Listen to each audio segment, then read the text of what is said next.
motherfucking cops getting away. Motherfuckers getting away with killing motherfuckers. Man, they getting away with that shit, man. You know what I'm saying, man? That's why I don't understand, like... Listen, bro, listen. The only way them motherfuckers get away with ain't that... doing shit, though, man. Our people ain't doing shit, my nigga, because the only thing our people doing is walk around holding some motherfucking signs up. You know what I'm saying? Holding fucking signs up. Niggas need to fight fire with fire, blood with blood. They shoot, we shoot. That's some real shit. They bust, we bust, nigga. Fuck.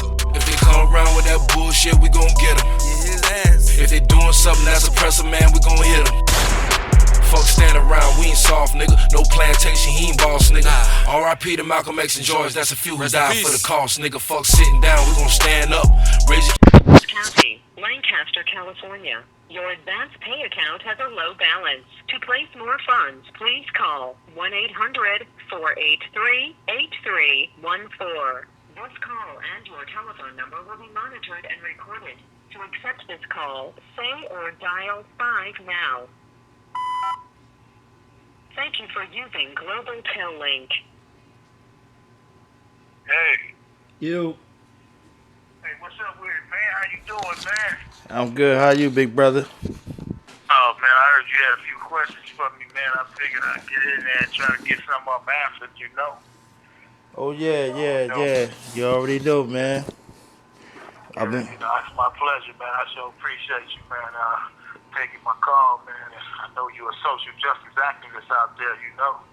So whatever you need me to convey to you, it'd be my pleasure. I ain't doing too much of nothing, you know. Yeah, I appreciate that, man. Been looking forward towards this call. Been waiting. And it's finally, That part right there. we finally making it happen. So, we're going to go ahead and jump into it. Okay. Be my guest. That's not my name right there, you know. My name is not Askari. You hear me? Yeah. You know, my name, Askari, man, that's just a title for, someone that is in soldier mode. You feel me? Yeah. You know, my name is actually, my street moniker was Bolo, you know.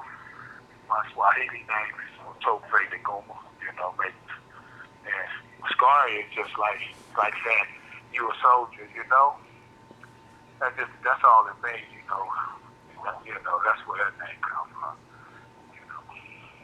This call and your telephone number will be monitored and recorded. Well, I come up out the trenches, man, like most black people in America. I'm from the South, the dirty South, Louisiana, Rayville, Louisiana.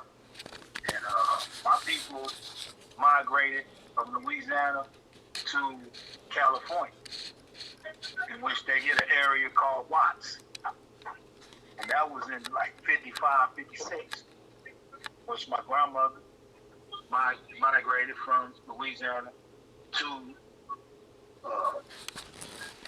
California, to a town called Watts, which is the big part of California.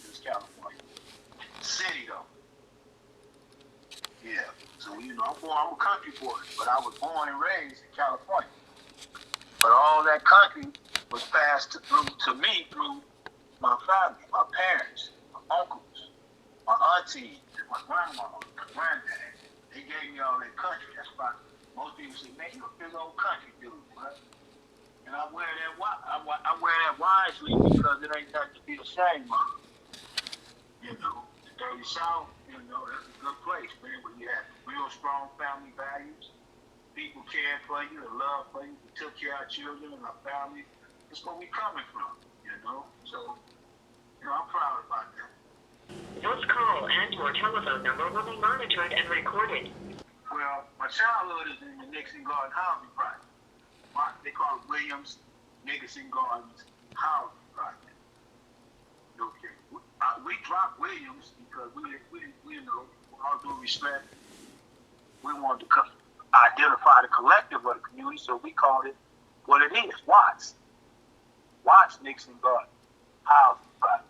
You know what I mean? And by calling it Watts Nixon Garden Housing Project, they're allowing us to represent everybody in Watts, in the Nixon Garden Housing Project. My childhood was a good childhood, man. I didn't have My mother was a loving, caring woman. She was a strong woman, you know.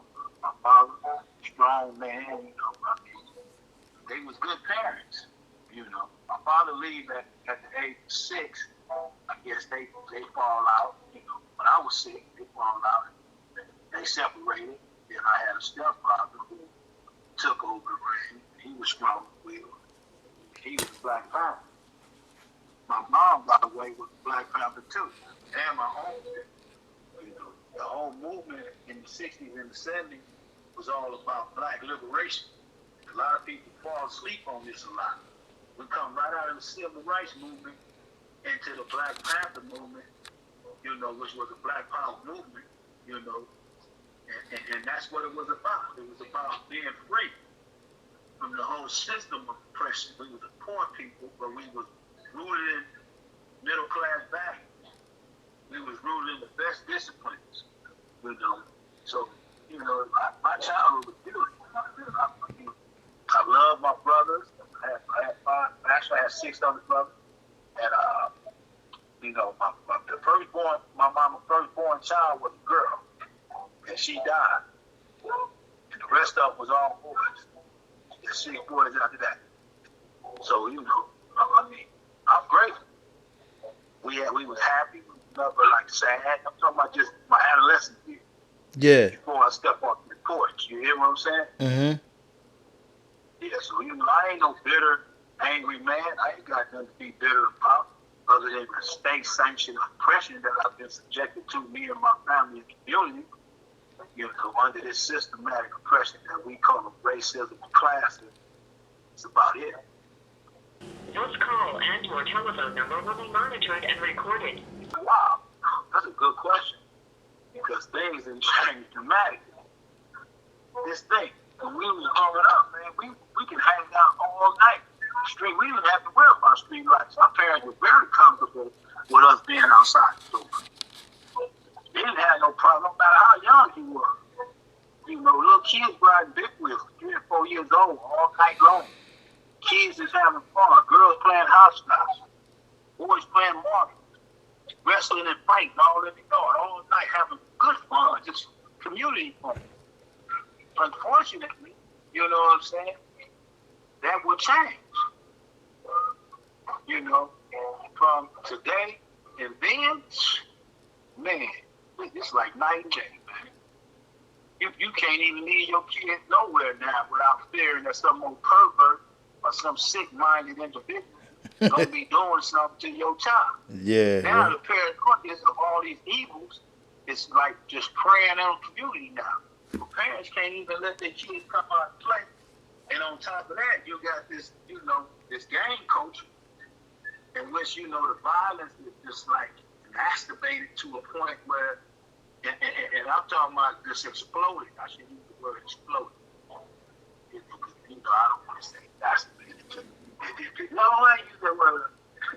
You know, we've broken up with our English and all that. We ain't English, man, for the record. But and we beat that language up anyway. You know, like we're beating up on English. But real talk, you know what I'm saying? You know, our parents and our people in our community all throughout America, all inner cities and areas where gang violence and drugs is, you know, prevalent everywhere. You know, they can't trust their kids to be outside, their children to be outside the door. Because it's dangerous now. You don't have no community like Philly no more. You know, everybody's like every man and every woman and every child is for themselves. Even the children is for themselves. That's a dangerous community right there. Yeah. You gotta keep the children inside the house. So the change is that it went from good to worse. And when I say good, I'm talking about how we interacted with each other. We had a family structure there. That family structure has been decimated by what we call drugs being infiltrated into our community by way of drug enforcement agencies that's supposed to protect us from these drugs. That's what they get money for. That's what that department was created for in the federal government. But unfortunately, that is one of the major things that we actually should be filing a lawsuit against the government allowing so many drugs into our community. You hear what I'm saying? Yeah. And that's a fact. You know, we got more drugs in our community than anybody. Pharmacies don't got more drugs than we do. And theirs legal. And it ain't a drug in the community that you can't get. So why would we need a drug enforcement agency who's responsible for making sure drugs don't enter our community when they ain't done nothing but the opposite? Allow all the drugs to enter our community. This been a consistent thing, you know, that's been happening to us. So with that being said, I say, yeah, man, it's real bad. It's real bad. You know, you don't have no family structure. And that's because of the economic deprivation that our community been subjected to. This ain't just in Los Angeles, though. This is throughout America. Whatever's happening in Los Angeles is happening in Chicago. In California, it's happening in Chicago. New York, New Jersey. You know what I'm saying? Oklahoma. I'm talking about where black people exist. The ghetto and the urban environment are literally what you call impoverished environments that's been compromised by all means necessary by systematic oppression carried out by very people who say they are responsible for making sure that we have a way of life that's decent for a human being. And that's the federal, the state, the local government. They all have failed us tremendously. And they do it deliberately, I believe. You know, it ain't no discrepancy on my part. I know this is a deliberate attack on our people. This call and your telephone number will be monitored and recorded. You know, just like a typical kid. I mean, I'm not extraordinary in no sense of the word. But most of our people was extraordinary, so let me not fall in the category. So, you know, and I know y'all didn't catch that, but I said something to you right there. Yeah. But no, I love to play football. I love to ride bikes and jump, you know, mongoose bikes. We was into the clean bikes, you know, fixing them up. And, you know, the beach cruisers came out. We was into the beach cruiser. I was the first homie that had the 5-speed Burgundy beach cruiser, you know. And I know you probably going to ask me, how you get that bike and y'all living in such poverty? You know, well, you know, back in the day, when you lived in Watts, and it was a red line area, red line meaning that they cornered us in that area, made sure anytime we came out, they pulled us over and harassed us and pushed us back in there. But every now and then we'd slip out over the bellflower. And you know, white people in this sense was free. You know, we the only one had to chain our bikes up when we got off of it. But we knew a brother would be snatching the wheels and one of the little bikes we had. But you go down there to Bellflower, all white people, man, they jump off their bikes and just go in there and stay in the store forever. And you know, I just happened to be a lucky man that day, a lucky boy, and I grabbed that 5-speed, Burgundy 5-speed beach cruiser, man. I pedaled all the way back with my bros. So we ride on double. You know, remember the horse nuts and the pig nuts? No. And the pig nuts, you know, and the pig nuts and the horse nuts, we used to get out the rims, remember? And they used to have the little short ones was the pig nuts. And the big ones was the ones that you could ride on the bike. Oh, yeah, the pegs, yeah. And you be on the big, the horse nuts was the long ones. Yeah. Yeah, some people call them pegs, right? Yeah, pegs, That's yeah. little. But we call horse nuts the long ones, right? Okay. So we pedal out there, doubled up on the bike. So, cause we coming back with some new game, you feel? Yeah. I don't want to make fun of this or give it the impression that I'm all about taking other people's property and property that don't belong to me. But you know, it's unfortunate that poverty produces these kind of behaviors. You know what I mean? Yeah, true. And yeah, I cut grass. I did all that. I did a lot of hard work in my community. You know, but I never esteemed myself, you know, being a thief. A strain that we was under, you know, we had to go in Rabs and Thrifties and run in there, grab some meat and potatoes just so we can eat a good meal that night, you know? Yeah. Because the money mom was working. But she got 6 boys, and it's hard to take care of 6 boys, hungry boys. You feel me?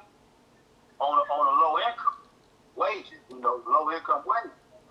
So yeah, we had to fight. You feel me? We had to fight and do our stuff righteously. You did, and but unfortunately, we became thieves, and we was taking stuff that didn't belong to us, that wasn't right. And that's one of the things I kind of like regret. But I did enjoy that beach cruise. I had to clean this beach cruise. It wasn't mine, but I bought it permanently. And the white guy that came chasing after, you bring my bike back, I was riding that baby like it was like I owned it, And I didn't feel nothing about taking that bike until I got a lot older, Yeah. Because you numb to a lot of stuff when you're ignorant. When you're ignorant, you're numb to a lot of stuff. So, in time I grew to understand that my behavior was unacceptable. And with that being said, I had to start like making a transition to being a better human being and understanding that all humans, in order for us to survive inside of society, we have to coexist together and respect each other's property. So that's where I'm at today. This call and your telephone number will be monitored and recorded. Well, one day I come home from school. I'm 12 years old. My mother had got caught up because the feds was kicking in our door a lot, right? She was a Black Panther. And that was during that era when they was tracking down all the Black Panthers. They was killing all their leaders. They killed about 38 of their leaders. And I never knew my mom was a Black Panther, but they was tracking them down and they was getting on them. One day we was in her car. We was coming from her house to my grandmother's house. And the FBI swarmed us. They put us all on the ground. We little kids, man. We got 8, 9 years old like that. And they put us all on the ground. They had FBI jackets, and they scared the living hell out of us, man. I'm talking about we was fighting, right? Us kids, We get on the ground. All the little hype rule they do to intimidate you, put that fear in you and stuff, and they make you bow down to the ground. And your mother's like, these my kids. I ain't got no kids with me. She had like 70 boys with us. We had my little relative Red with us, and we laying there, man, and we like fighting like, what are these white men finna do to us, And my mama talking to them, and they like, well, we thought you had because we crossed out the Nixon Guard Housing Project to 112, crossing over the canal to get to my grandmama's house. Before we can get past canal, they swarmed us. They cornered us off. Cars, 3 or 4 cars on both sides, all around us. It made my mama pull over. Made us get out of the car with our hands up, face down on the ground. The oldest child in that car, about 7 children in that car, and the oldest child was about 9. And they had no mercy as to how they was treated. You know what I'm saying? And if we said something, they hollered, shut up. Shut the hell up, you little asshole. Don't even know us. We just children. So, that had that was a bad experience for me. But then I had another one. One time my mother took us to a friend's house, and she had us in their house. As soon as my mother put us in the house and we closed the door, they kicked in the door and they laid all the kids and the old lady down that was the grandmama that we was going to be staying with, which was a friend of ours. And my mother was going out with her mother, and they was going to have a good time. They laid us all down again. And, man, this stuff was frightening. So my mother was getting traumatized by this stuff. You know what I'm saying? It was starting to have an adverse effect on her mind, her psyche and stuff. So she ended up going into the crazy house. I think she went to Cascadero, Camarillo, one of them, down there in California. Yeah. So when that happened, we stayed in the Nixon housing project unit on 114th Street. I'm originally 112th Street, Bushline, for the record. That's important. But yeah, so my grandmama said, hell with this, and she took us all into her house. Now, mind you, we little bad kids though, but we ain't bad. We ain't trouble bad. We just bad. Like, we don't disrespect my grandmama. We love her. We never did anything against her. And we listened to her instructions. We was good kids, but we did bad stuff with our friends and stuff. So was taking a toll on my grandmother. So one day, I came home. I was 12 years old, and I came home, and I see all these white people, and I see all these people around the house, and I see these briefcases and stuff, right? These suitcases, not briefcases, suitcases. And I'm like, and everybody crying and stuff, and I'm looking like I'm walking with my friends, and they like, man, what's going on at your house? I looked up, and I see my brother like, no, I don't want to go with all that. My grandma, unfortunately, and I love my grandmother, bless her soul. You know, I don't hold it against her, none of that, so get that out your mind. She had put us in a foster home. She had held us for 2 years while my mother was in the crazy house. No, wait a minute, crazy house, I want to be politically correct. You know, she was in the mental hospital. You know, and she was in there. My grandmama couldn't handle the pressure. Her and my granddad was fighting about, you know, all of us living under one roof. So my grandma made the hard decision. And it was a hard decision for her because she was sitting there crying. She didn't want to give us up. But her family was still young. And she hadn't developed her family yet. You know, my aunties and my uncles, they were still on the ground. They was kids. So she had to raise her kids and on top of my mother's kids, and that put a strain on us. Now, this is where my journey began. And I became what you call a street guy. I got put off the porch.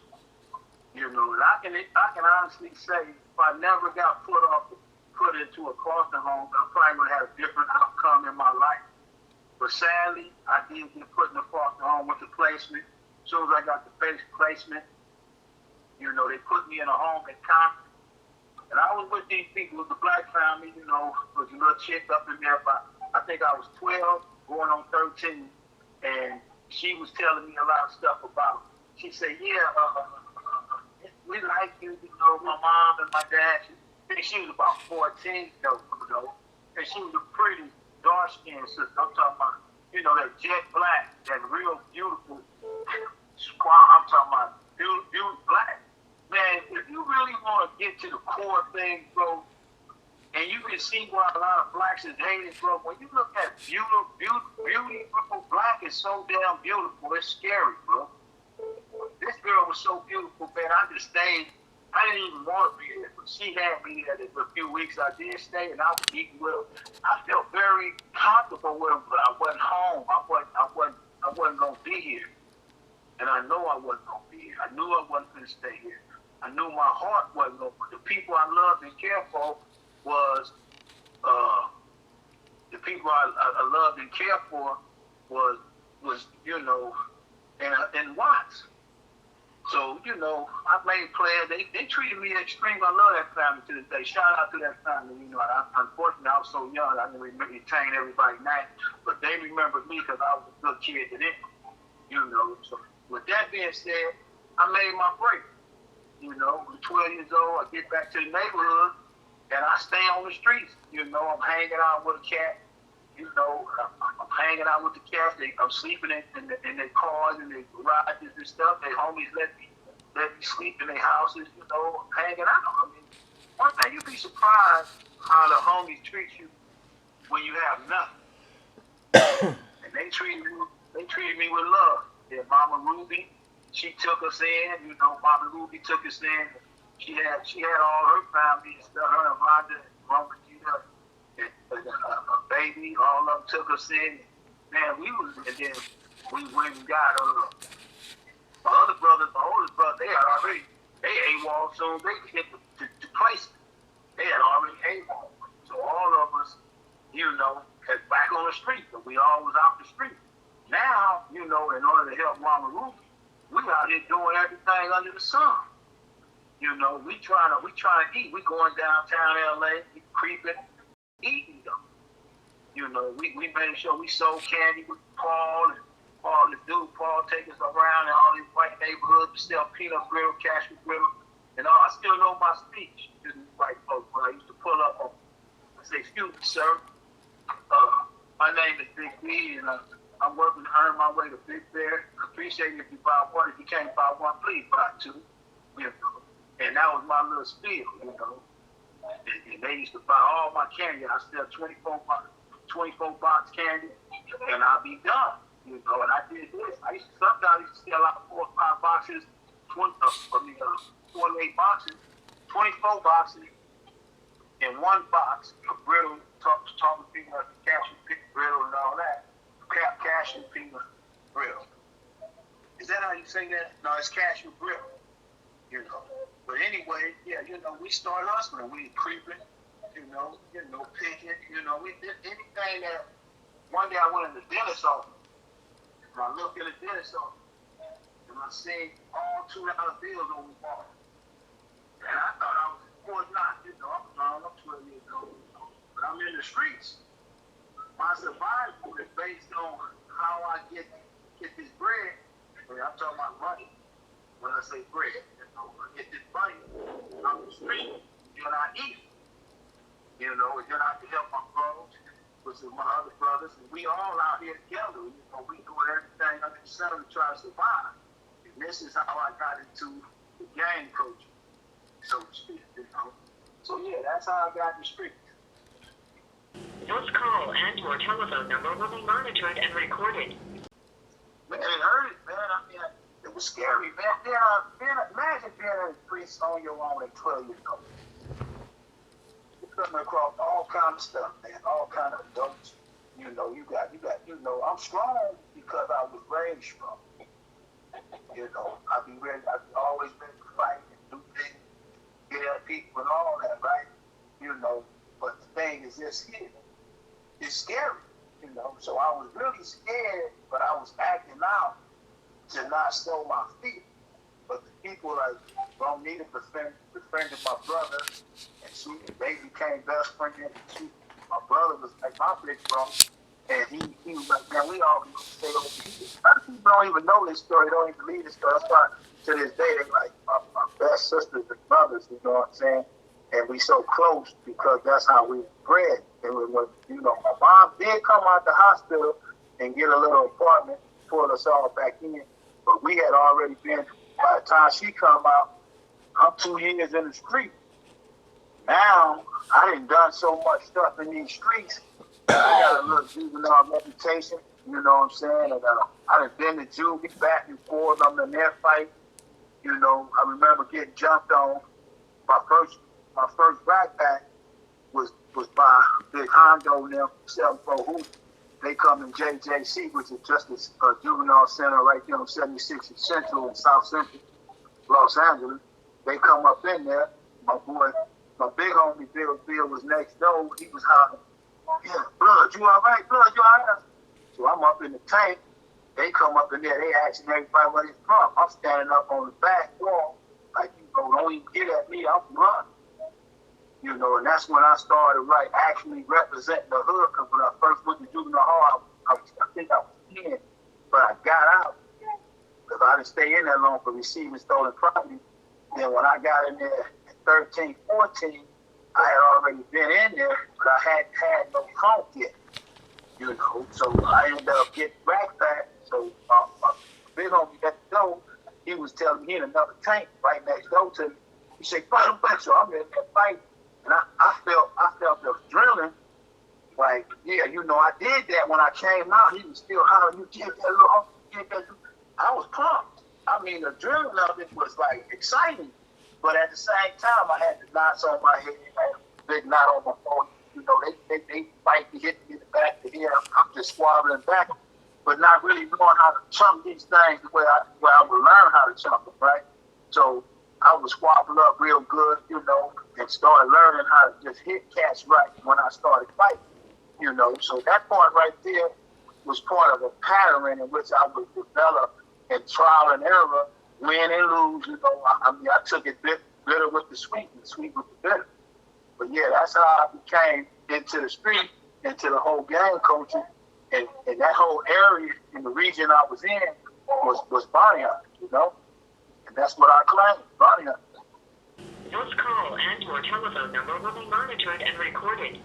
Well, I've always been one to understand black people in the state they're in. Sadly, black people can suffer from a slave mentality, a criminal mentality, and a gang mentality. All of these mentalities is genocidal mentalities. And that's the state of our condition right now. We live under poverty, and we live in a drug-infested community, and our youth is out of their mind for the most part, you know. And I don't want to make it look like it's that decimal, but it is for those of us that's living in that poverty. See, a lot of people say, well, we ain't all that bad. Well, you ain't in our situation. All the people where I'm coming from is in that situation, whether they're working hard and suffering, trying to survive conditions that's outside their control. Yeah, they are living the way they speaking to it. So make no mistake about it that these black people, what we call black, I call New African, you know, or Asiatic black, you know, but the thing is, yeah, they are suffering. They are going through real trials and tribulations inside these impoverished conditions. And I feel like the slave mentality, rooted from the whole 400 years of being generational slavery, which cultivated us away from our natural essence and into what you call the formation of impoverished slaves. And we comfortable with that because that's been our life for 400 years. Sadly. And this is why you really don't never see us helping one another, because our struggle have always been to survive individually. And that's where we at. Our people is all messed up. And the state of black people is what you call a state of emergency right now. This call and your telephone number will be monitored and recorded. Well, we have always had brothers and sisters that have made the ultimate sacrifices for our lives. Unfortunately, we negate that fact. We go all the way back to Demar Bessie. And I love telling these kind of stories because I really admire the heroes and sheroes of modern day time. And you got Marcus Garvey, you got Nat Turner, you got Martin Delaney, Booker T. Washington, Frederick Douglass. You got Martin Luther King, Malcolm X. You got countless men and women. And I can go into the Bowser. I mean, there's so many people I can name. And not to be, sexist or nothing, I want to name a few sisters too. Harriet Tubman, Sojourner Truth, Ida B. Wells, and just sisters that was holding the line. And they was doing it deliberately because they felt that the injustice that they people was being subjected to was cruel and unusual, and it was evil. It was deliberate, and it was evil, and it had every intent to harm us. So let's make no mistake about it that these men and women, which we call our heroes and sheroes, even in today's 20th century, George Jackson, who was courageous behind California prison walls, who evolved into a revolutionary mind state behind these prison walls. I mean, we have to look at our history, in which we come from, and how we have been attacked in every generation that comes out of that 400 years of slavery or enslavement. See, because regardless if we on plantations or not, the reality is that we are an oppressed people, and it's been being systematically carried out against us. Make no mistake about it. This is the fact. And people say, man, what people are always talking about slavery, why do you think they're trying to get it out the books? They want you to believe that you're not being enslaved. But if you go look, and you look at the 8 million people that have been in and out of America's federal prisons and state prisons and local jails, you will say, damn, 8 million, that's a lot of people. The majority of them people looks like us, black people. So if they can take prisons, and make no mistake about it, this is the modern day slave plantation. Every prison and jail that they built in rural white areas where no money was being generated. These prisons and these jails, and these camps and these youth authorities have generated a bunch of money in white communities. jails, counties, youth authorities have been allocated, you hear? Yeah, I hear you. A certain amount of, I hear you. have generated a certain amount of money to these jails, to these local jails, and these YA youth authorities, to these camps, and to these prisons. So if you can have a prison in a white rural area that don't have no economic interest growing inside of it, then a prison pop up in it, and that prison become that plantation for that community, because they incarcerate mostly poor black and brown people inside of them prisons. So what that tells you? That tells me, if it don't tell you, that hey, this is another way they use the systematic oppression, and they're using it in a way where they money laundering money from government back into these prisons to serve the interest of building economics inside of the rural white areas. That's poor. And they have no jobs for these white people. So prisons become their biggest economic interest. And then if you ever been to prison, like I have, I'm a penal baby. I got over 42 years of time. That's where I can live most of my life. So if you're a penal baby, like me, you understand the system inside out.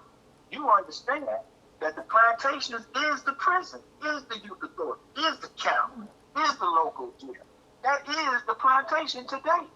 If a prison can get $181 million annually to run a prison, and 80% of that income right there goes into the pocket of its personnel and staff, what that tell you? That means only $36 million, if you do the math, only $36 million of it goes into running a prison. So that leaves whatever numbers that's left behind that, you know, which I would say would fall up under 45, 145 million going straight into the community. That's slavery right there, bro. That's why they don't want to do away with prisons. And prisons don't do nothing, especially if you're a lifer, where they hold you under indefinite punishment. Indefinite punishment is supposed to be cruel and unusual. We got cats that's doing 40, 50 years in prison, and they being punished for crimes they did when they were juveniles. So if a cat can be held that long to no end, then the sentence was death. It wasn't with the possibility of parole, but the possibility is being shattered by a white, dominant, male prison board that has no sense of humanity when it comes to people that don't look like them. So therefore, them people, which is us, have to die in prison and suffer an indefinite punishment, which is cruel and unusual under the 8th Amendment of the Constitution. This call and your telephone number will be monitored and recorded. Oh, man, another great question, man. You probably one of the best persons I talked to. You asked the right question. Education is essential to survival.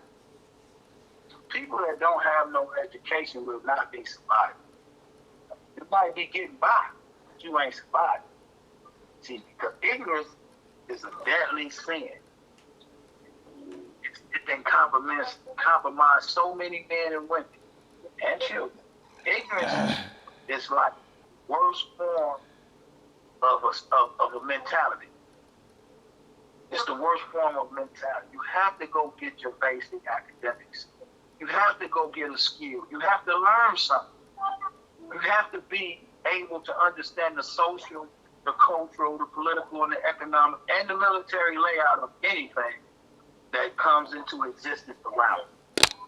You have to know how things evolve in this world.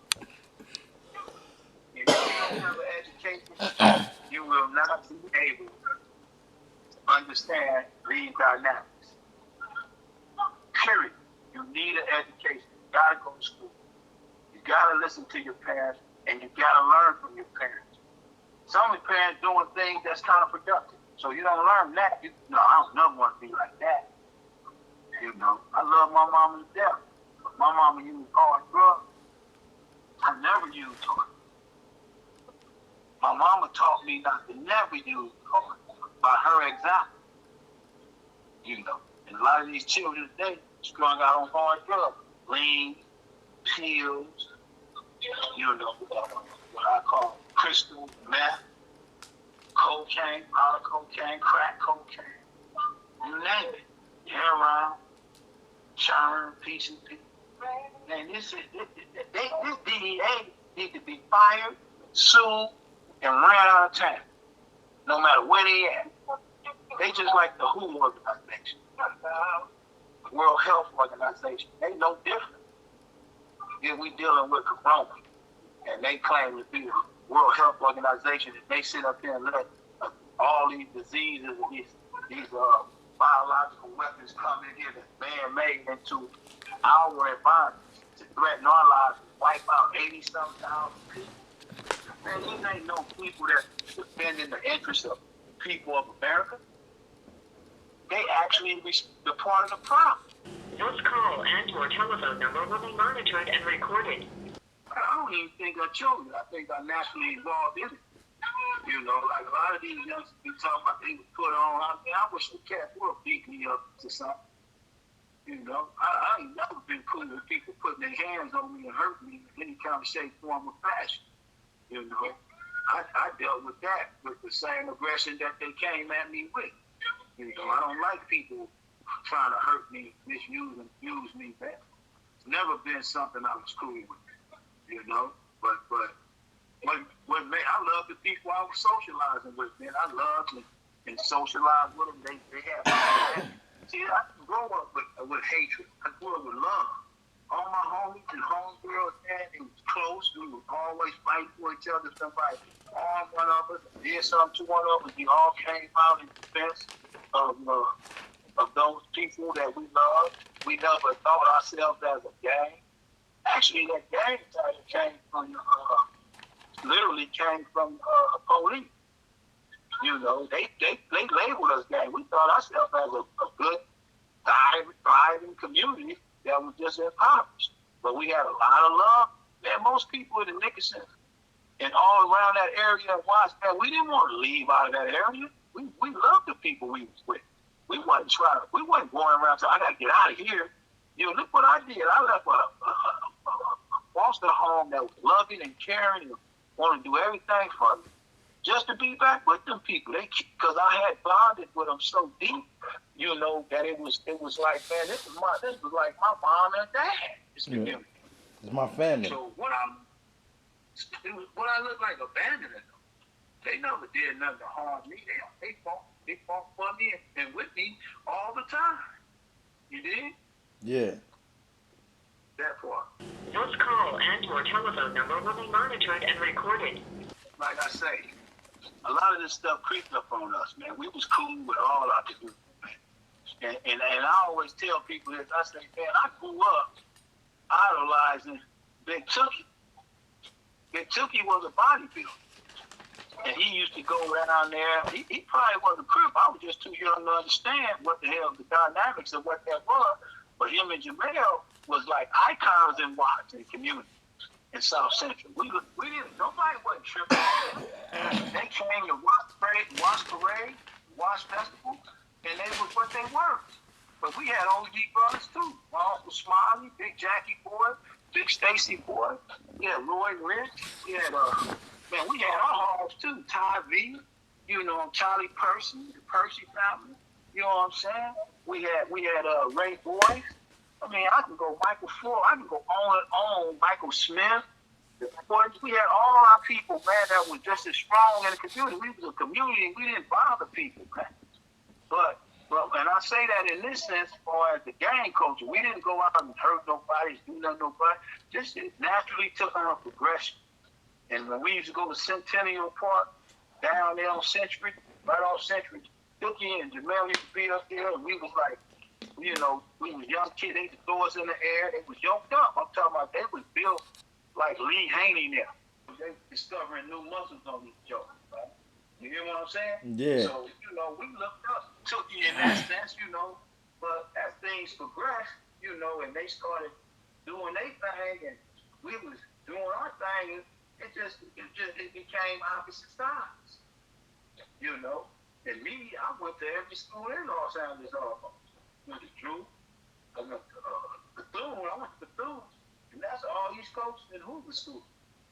You know, I was undercover, but I was there. You know, a couple of homies went there with me too. We was undercover, we was low key. We wasn't trying to be up in there, trying to act like we was all super blood out. You know, we was toe our ass up. I mean, if you was in the culture, man, you had to be smart. You know, but our thing was, man, we didn't look at Crips as enemies, man. That grew on us later, man, when they start being overly aggressive and start smashing on us. That's when we start responding accordingly. You ain't gonna let a person kick you or beat you and do stuff to you and not respond aggressively. That's the only way you're gonna get them off of you. So you know, that's when we start responding and get the results that we got in order to get the respect that we got today. I mean, you know, I don't even like talking about that stuff because to me, that's the saddest thing that ever happened to us because when they annihilated the Black Panther Party, you know, and brothers was kind of like trying to find a new place and a new social group to claim to, and that's what came up. And we didn't, ain't nobody chose to be red or blue. This stuff naturally occurred, bro. Wasn't no meetings talking about we're going to do this color, they're going to do that color. Hey, it just all evolved naturally like that. And once it became like that, then I guess, you know, because we all said blood, we all said cuz, but I never really used the word cuz. I never even tripping like that. I didn't even use the word blood. I just existed and kicking it with my piece of our identity around that whole gang culture. That's when we start really giving it credence to, you know, the demonstrations of it. You know what I mean? Yeah. So to go back just a little bit of something we just talking about, as far as the bodybuilding, I noticed like around that area, all them guys like stayed in shape. How important was for them guys that like always working out, stay in shape? Oh man, you go to camp, anything you working on. We did push-ups on the streets. We used to work on. Man, Tookie and all the brothers that was big in the hood. We had a lot of yoke companies, you know, and I was one of them growing up trying to get my yokes up in the hood. And I was trying to get right, you know. This is what we was doing, man. We was keeping our little chest up, you know, arms up, keeping your little chest, stomach flat. We took pride in our bodies, you know. We took pride. Then when you go to jail, you really went hard. You come out of that baby with your little physique, you know, your mess up, your back on was right, and yeah, you moving around, you know, everybody know you looking good and feeling good, you know. But that was the neighborhood at the time. Everybody had yokes. That was part of our culture, man. You see a fat guy, you be like, oh, bro, that was an exception. Yeah. Yeah, I know that. Fat guy was an exception. I'm gonna keep it 100, man. You know. Yeah, I noticed by just seeing old films and old pictures. I said I just noticed by seeing a lot of old films and old pictures for some of the guys back then. They like everybody seemed like they was competing to be the next Mr. America or something.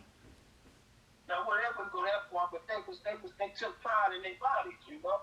Yeah. You know, they took pride in their bodies, man. That was something that the ladies liked, you know. You gotta remember, man, before they start hitting us with all these genetically modified foods and all this crazy stuff, man, and creating these dynamics in which, you know, put us in these state of oppressions, a state of mental illness and depression. You know, we was a happy people, bro. They had to constantly concentrate their attacks on us to make us feel miserable and belittled and hated, bro. And this is what a lot of people didn't understand that was happening to us. I never succumbed to the whole system of exploitation and the whole system of attacks that was being carried out. I resisted against it all my life. That's why I committed crimes. Because in my mind, I was like, man, this is the only way I can act out, you know, to try to say, you know, I'm not scared, I don't care, you know, about what you try to do, and all this trying to deprive us of having adequate food, adequate housing, and adequate schooling, and all of that, man, you know, I was like, this was the way my brain was working as an ignorant man, a young boy. As an ignorant young boy, I was working to say, hey man, hell no, I'm not gonna concede. I heard my mama cry and talk about these white folks, these white folks. I never understood that. I felt white folks was the enemy the way she was talking. She always said white folks are always doing this. And they didn't say government, they didn't say system. See, but now I understand it's a system approach that carries out, it's being carried out against us, that murders us. It's not a white person, it's a system. Everything that happens to us in the worst form under a system. So these people that run the system is systematically carrying it out against us. That it ain't the Arkansas white guy that's cold, broke, and hungry just like us, that's being deprived and depleted of all his wealth, you know, and being taxed and exploited equally to us, even though his ignorance is rooted in his so-called privilege because his skin is white in this country. See, and that's one of the things that they play on most importantly is that, hey, these poor whites all throughout Arkansas, all throughout Alabama, all throughout the southern states and around America, you know, they have no clue as to the dynamics of at play and how we all being used as guineas, man. And that's what the pig, you know? Hey, this is my jam right here. Y'all check this out. This one out here, slow down. That's sports night, man. With all the homies pull up there. And we was in good spirits, you know what I'm saying? With Crip Bloods, all kind of people up there, non-affiliates and people up in there partying. We couldn't see nobody. You couldn't even see the person next to you, man. You know what I'm saying? Teddy Pendergraft the bumping and you grinding on like the fine sisters, man, and hugging on and kissing on and breathing on her neck with that hot breath. You know, keeping it away to her nose that you know is hot. Yeah, that's what I'm talking about. It was love, man. It was respect. But then after the doors open, we got it in. That part. This call and your telephone number will be monitored and recorded. Well, in order to be a leader, you have to be a good follower first. You have to be able to be instructed. And you have to be able to take instruction. When I say instructed, take instruction. You know, you have to, most of the good leaders, real good leaders, was real good followers. and those who are unable to take instructions will always be bad leaders. You know. And people I look to when I think about leaders, I look to working class people who work hard without ever making any whimper of a cry. I look to people who are dedicated and will make the ultimate sacrifice for the interest of a lot of us. There's a lot of good people that I would follow, and I know personally that I walk to the graveyard because I know these men and women will die for me equally. I'll follow them anywhere. And a good leader, you can always know because he always try to protect your interests. He's always concerned about your safety and your well-being.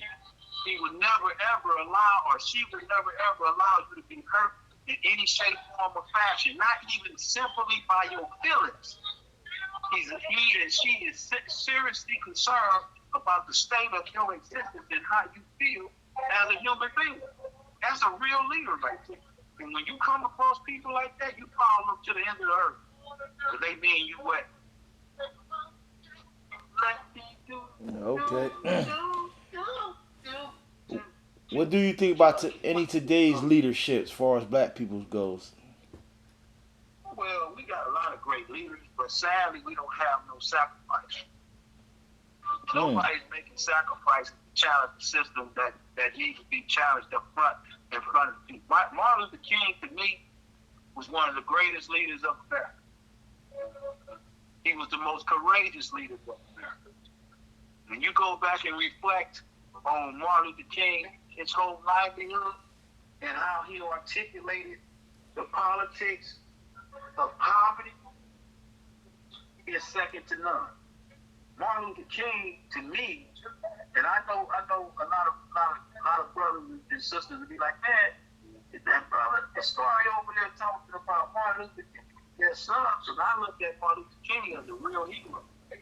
He understood the dynamics in which the system was playing against us. If you go back and look at his story, his speeches, and you look at how he was articulating his speeches and who he was talking to when he articulated his speeches, and how he told his government of the United States, I will not kowtow to you or no other person other than the God I serve. I will not tell my people or no people to go into the gulag, to go off into these death traps for reasons to help you empower yourself by leaving my people in power. And he was told if he did that, he was going to die. So if he was a coward, he would have easily just said, I'm not going to give that speech. He gave the speech and died the next day. How courageous is that? That's a sacrifice. So we need to always be honest, but not by the simple Bushwick bullcrap honoring they be giving him on his birthday. You know, we need to understand. You know, I put Martin Luther King up there with Malcolm and George Jackson and all our great Nat Turner and all of them. You know, even though he was a non-violent leader, you know, and he was moving towards understanding the dynamics around being non-violent, while people were studying constantly, harassing and killing and beating on people. He was coming out of that because he naturally had to. That was the phenomenon for him. He evolved out of that into what he was starting to evolve into. And they knew they had to kill him because he was too powerful of a speaker. See, he was intelligent. His dad and his moms had cultivated his mind when he was a child and taught him about they inexperience or they unfortunate experiences around the whole system of being terrorized in America by these what you call systematic hatred that's been trickled down to these white rural areas where white people feel the need to terrorize black people for their own satisfaction. Or so they can make sure that people know we are the one that runs this country. We are the one that's going to kill you when you get out of line. We are the one that's going to make you do as we say and no other. We are your slave master. And we ain't going to never be nothing but that to you. You know, but I'm following real dudes and people. The leader that I would follow would be a person that's moved and sacrificed and real serious about the liberation of black life in America and abroad. And Martin Luther King, George Jackson, Marcus Garvey, Demar Vesey, Martin Delaney. I mean, hell, I follow Amy Wilson. Shit. You know, he stood my language. But yeah, I follow Indian people, man, that can show me that, you know, they believe in me and they believe in women and children, women in which I stem from, and children in which I evolved with, and my identity, you know. I mean, them the people I love, Harriet Tubman, you know, George Truth. As I said, I.G. Wells, he paid his money to abolish lynching. They just killing blacks every day, hanging them from trees and burning them on stakes, celebrating at picnics. You get what I'm saying? This is the history they don't want you to know about. This is stuff they don't tell our children. That's why our children are so ignorant, and all they see is the murdering of one another. You know, they don't see nothing else because they don't know nothing. But they don't see how systematic racism is being carried out against them, and how classism has always hurted us. You know, but that's something we have to get to. You have 60 seconds remaining. Okay, that's 60 seconds. So, you know, we're going to get ready to shake us up. But yeah, man, I mean, you know, this is where we at, man, you know, and I'm going to continue to call you, you know, and give you insight as to, you know, how I see things, you know, from my perspective. That way you can have a understanding as to where my brain is at and how I understand things, you know what I mean? Yes, sir. Yeah, and I appreciate you taking my call again, man, and continue to take my call because that's what it's about. You know, each one teach one. And being in a peaceful world, man, being about the people and caring about the people genuinely across all walks of life. We can be evil, we can be wicked, we can do all these things equally across the board. But at the end of the day, it's how we treat the people that matters. Fucking cops getting away. Motherfuckers getting away with killing motherfuckers. Man, they getting away with that shit. You know what I'm saying, man? That's why I don't understand, like... Listen, bro, listen. The only way the motherfuckers why get away people with ain't that... doing shit, though, man? Our people ain't doing shit, my nigga, cause the only thing our people doing is walk around holding some motherfucking signs up. You know what I'm saying? Holding fucking signs up. Niggas need to fight fire with fire, blood with blood. They shoot, we shoot. That's some real shit. They bust, we bust, Shit. nigga. Fuck. If they come around with that bullshit, we gon' get them. His ass. If they doing something that's oppressive, man, we gon' hit them. Fuck stand around, we ain't soft, nigga. No plantation, he ain't boss, nigga. R.I.P. to Malcolm X and George, that's a few who died for the cause, nigga. Fuck sitting down, we gon' stand up. Raise your kids on me, man up. Y'all pray for change, I'll make the change and get the troops together and we take aim and we know we ain't playing with them bastards. R.I.P. to Mike Brown and everybody who done died before and after. We gotta educate the youth faster. Show them how they gotta take matters in their own hands. Fuck the pastor. All he want is your money, he don't give a damn. We up in that casket when they told y'all like a basket. Cause a cop done took your life when you just been holding something that been plastic. So he loves y'all gon' let it happen. So cuz y'all gon' let it happen. So G's y'all gon' let it happen. So Stones y'all gon' let it happen. So Lords y'all gon' let it happen. So Kobe's y'all gon' let it happen. And we continue letting that happen. Sitting around doing nothing with it's tragic. We need to come together like a magnet. And they pray. Yeah, I know. Whole lot of motherfucking talking going on. But understand I ain't motherfucking falling. Real niggas don't die. The cops on the way. Get the shit, nigga, don't run, nigga. Get the shit, nigga, we gon' bust on him. Understand, but I ain't motherfucking falling. He's trying to get away, homie, light his ass up. What I love more than anybody, that's self. And I ain't blind, homie, cause I got knowledge of myself. Eyes wide open. Don't be fooled, nigga. They gave you a little power, sucker, don't be used, nigga. And slavery don't exist, tell me why the system still set up to abuse, niggas. Don't you snooze, nigga. What they did to Asada, look what they did to brother Fred. Will O'Neal, you a bitch, set him up, pig, shot him in the bed. We can't forget Sandra Bland. We won't forget Trayvon. We won't forget Eric Garner, motherfucker. This is why we took arms. It's a war in the jungle, hard to stay humble, sister, don't you stumble. It's an attack on our race, man, teach you, brother, don't you fumble. You better get ready to rumble. Speak out, don't you mumble. And we gon' keep busting at them till they whole fucking system. Y'all gon' let that happen. BGF, y'all gon' let that happen. NGE, y'all gon' let that happen. Black Lives, y'all gon' let that happen. Rastafarians don't let it happen. New Africans don't let it happen. And we continue letting this happen. Sitting around doing nothing, then it's tragic. We need to come together like a magnet. And they pray. Yeah, I know. Whole lot of motherfucking talking going on. But understand I ain't motherfucking falling. Real niggas don't die. The cops on the way. Get the shit, nigga, don't run, nigga. Get the shit, nigga, we gon' bust on him. Understand, but I ain't motherfucking falling. He's trying to get away, homie, light his ass up. All right. Everybody calm down. Get everybody attention, please. Hey, I need to get everybody attention real quick. I know it's about 20,000 of us in here. We need to get everybody attention. Everybody just need to just quiet down real quick and let me say something. Alright, we here now. So what you want us to do? I just need you to pay attention and hear the ancestors when they speak to us. All you gotta do is listen. I know we all from a different tribe, but our roots came from the same land. We're quick to hurt each other, not our real enemies, man. I can't understand.